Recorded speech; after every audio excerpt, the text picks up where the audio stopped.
بسم اللہ الرحمن الرحیم۔ السلام علیکم ورحمۃ اللہ وبرکاتہ۔ آج جو ہم آپ کو واقعہ سنانے جا رہے ہیں وہ قرآن پاک میں پارہ نمبر 2 اور سورہ بقرہ میں آیت نمبر 248 میں موجود ہے۔ اس واقعے کو پورا جاننے کے لیے اس ویڈیو کا اینڈ تک ضرور دیکھیے گا۔ ہم آج دنیا کے سب سے کرشماتی صندوق تابوت سکینہ کے متعلق جانیں گے۔ ہر دور میں مسلمان، عیسائی اور یہود ایک دوسرے سے مخالف رہے ہیں، مگر ایک جگہ جس پر تینوں مذاہب متفق ہیں وہ تابوت سکینہ ہے۔ یہ ایک معجزاتی و کراماتی تابوت ہے جو مومنوں کے دل میں سکون و قرار کے غرض سے نازل ہوا تھا۔ تابوت سکینہ شمشاد کی لکڑی کا ایک صندوق تھا جو حضرت آدم علیہ السلام پر نازل ہوا تھا۔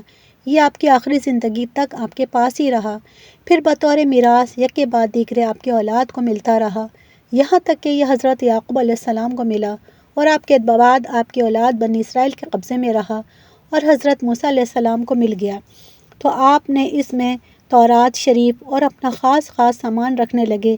یہ بڑا ہی مقدس اور بابرکت صندوق تھا۔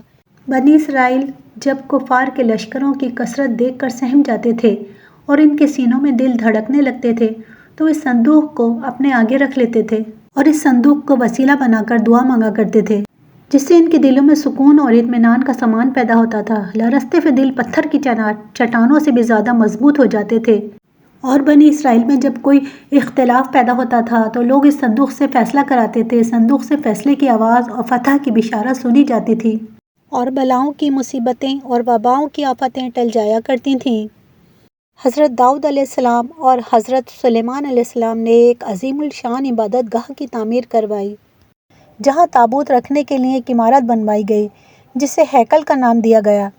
یہ عمارت جنات کی مدد سے بنوائی گئی تھی، جس میں قیمتی پتھر، یاقوت، زمرد اور سونے چاندی کے تختوں کی دیواریں تھیں، اور اس ہیکل میں چمک اور روشنی اس قدر تھی کہ رات میں بھی روشنی کی ضرورت نہ پڑتی تھی۔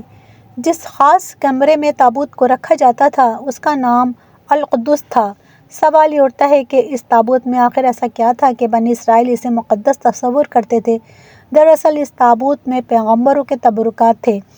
اس مقدس صندوق میں حضرت موسیٰ علیہ السلام کا عصا اور ان کی مقدس جوتیاں، اور حضرت ہارون علیہ السلام کا امامہ اور حضرت سلیمان علیہ السلام کی انگوٹھی، تورات کی تختیوں کے چند ٹکڑے اور کچھ من و سلوہ، اس کے علاوہ حضرت انبیاء اکرام علیہ السلام کی صورتوں کے حلیے وغیرہ، یہ سب سامان اس میں تھے۔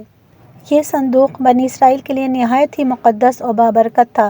بنی اسرائیل جب کفار سے جنگ کرتے تھے اور دشمنوں کے بڑے بڑے لشکر دیکھ کر ڈر جاتے تھے اور ان کے دل کی دھڑکنیں تیز ہو جاتی تھیں تو وہ اس صندوق کو اپنے آگے رکھ لیتے۔ اس کے بعد اس تابوت سے ایسی رحمتوں اور برکتوں کا ظہور ہوتا تھا کہ بنی اسرائیل کے جوانوں کے دلوں میں سکون اور اطمینان پیدا ہو جاتا تھا اور ان کے لرزتے ہوئے دل چٹان کی طرح مضبوط ہو جاتے تھے۔ اس طرح انہیں ہر جنگ میں فتح حاصل ہو جاتی تھی۔ اس کے علاوہ جب کبھی بنی اسرائیل پر کوئی مشکل یا مصیبت آتی تو وہ اس صندوق کو اپنے آگے رکھ کر اسے وسیلہ بناتے اور خدا سے دعائیں کرتے تو ان کی دعائیں قبول ہو جایا کرتی تھیں اور ہر آفت ٹل جاتی تھی۔ اور جب تک یہ صندوق اسرائیلیوں کے پاس رہا وہ دوسرے اقوام پر غالب رہے۔ مختصر یہ کہ تابوت بنی اسرائیل کے لیے عروج اور برکتوں کا سبب بنا، مگر جب بنی اسرائیل طرح طرح کے گناہوں میں ملوث ہو گئے اور ان لوگوں میں سرکشی اور کفر کا دورہ ہو گیا تو ان کی بدعمالیوں کی نحوست سے ان پر خدا کا یہ غضب نازل ہو گیا کہ قوم عمالقہ کے کفار نے ایک لشکر جرار کے ساتھ ان لوگوں پر حملہ کر دیا۔ ان کافروں نے بنی اسرائیل کا قتل عام کر کے ان کی بستیوں کو نیست و نابود کر ڈالا، عمارتوں کو توڑ پھوڑ کر سارے شہر کو تہس نہس کر دیا اور اس مقدس تابوت کو بھی اٹھا کر لے گئے۔ انہوں نے اس مقدس صندوق کو نجاستوں کے کوڑے خانہ میں پھینک دیا، لیکن اس بے ادبی کا قوم عمالقہ پر یہ وبال پڑا کہ یہ لوگ طرح طرح کی بیماریوں اور بلاؤں میں مبتلا کر دیے گئے، لہٰذا قوم عمالقہ کے 5 شہر بالکل برباد اور ویران ہو گئے اور ان میں طرح طرح کی بیماریاں پھیل گئیں۔ لہٰذا ان کافروں کو یقین ہو گیا کہ اس صندوق کے بے ادبی کا عذاب ان پر پڑ گیا ہے، تو ان کافروں کی آنکھیں کھلیں۔ لہٰذا ان لوگوں نے اس مقدس صندوق کو ایک بیل گاڑی پر لاد کر بیلوں کو بنی اسرائیل کی بستیوں کی طرف ہانک دیا۔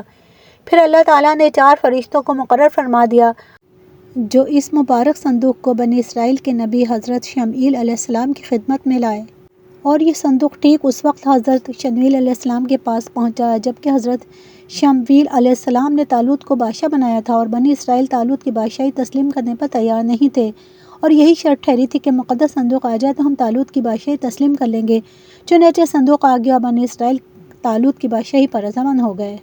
قرآن مجید میں اللہ تعالیٰ نے سورہ بقرہ میں اس واقعے کا ذکر کچھ اس طرح سے کیا ہے، اور ان سے ان کے نبی نے فرمایا، اس کی بادشاہی کی نشانی یہ ہے کہ تمہارے پاس وہ تابوت آ جائے گا جس میں تمہارے رب کی طرف سے دلوں کا چین ہے، اور معزز موسیٰ اور معزز ہارون کی چھوڑی ہوئی چیزوں کا بقیہ ہے، فرشتے اسے اٹھائے ہوئے ہوں گے، بے شک اس میں تمہارے لیے بڑی نشانی ہے اگر تم ایمان والے ہو۔ لیکن یہودی قوم ایسی سرکش قوم تھی کہ وہ ہر زمانے میں کسی نہ کسی برائی میں مبتلا ہو جاتے تھے، لہٰذا جب ان میں دوبارہ کفر و شرک عام ہوا تو اللہ تعالیٰ کی طرف سے بادشاہ بخت نصر ان پر قاہر بن کر نازل ہوا۔ بخت نصر نے یروشلم پر حملہ کر دیا اور اس شہر کو مکمل طور پر تباہ کر ڈالا، اس کو آگ لگا دی اور 5 سے 6 لاکھ یہودی کو قتل کر دیا۔ ان تباہیوں کے نتیجے میں تابوت سکینہ کہیں غائب ہو گیا اور آج تک اس کا کوئی نشان نہیں ملا۔ یہودی مذہب سے تعلق رکھنے والے ماہرین عصر قدیمہ اس کی تلاش میں آج بھی سرگرداں ہیں۔